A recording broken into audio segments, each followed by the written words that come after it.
Ces versets merveilleux de Luc chapitre 24,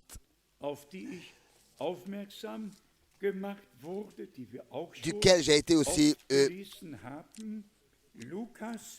mon attention a été attirée sur ce verset, Luc 24, et c'est au verset 39. Luc 24, verset 39.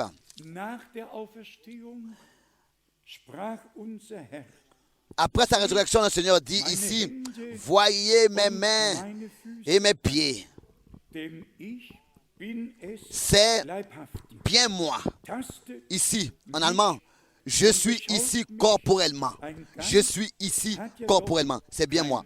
Touchez-moi et voyez, un esprit n'a ni chair ni os, comme vous voyez que j'ai. Qu'est-ce que vous remarquez ici? Est-ce que quelque chose vous a été clair?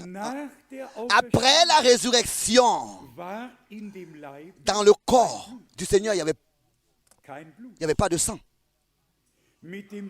Avec le sang, notre Seigneur est allé dans le sanctuaire céleste avec son sang. Après sa résurrection, après la transformation, nous n'avons plus besoin de sang dans notre corps. Mais la vie qui est dans le sang, qui était dans le sang, maintenant, ce ne sera pas un corps de chair avec des cellules de sang dans un corps de chair.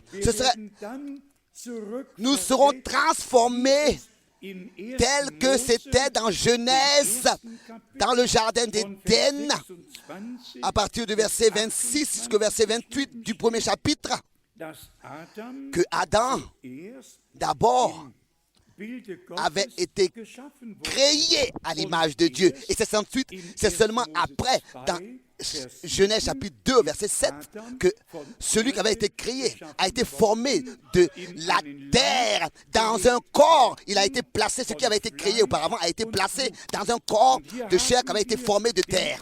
C'est ainsi qu'ici nous avons le plan de la rédemption devant nos yeux.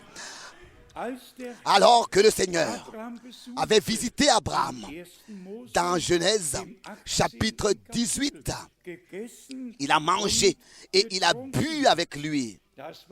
Ce n'était pas un corps de chair et de sang, mais c'était le corps spirituel dans lequel il pouvait apparaître visiblement, dans lequel il pouvait être visible et même dans ce corps manger et boire.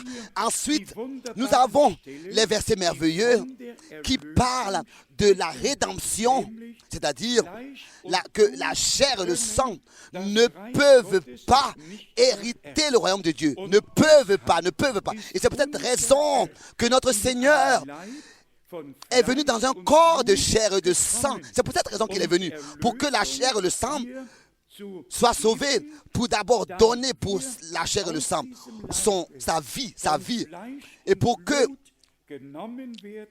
ce corps de chair et de sang nous soit ôté et que nous recevions, et qu'il soit transformé et que nous recevions un corps de résurrection.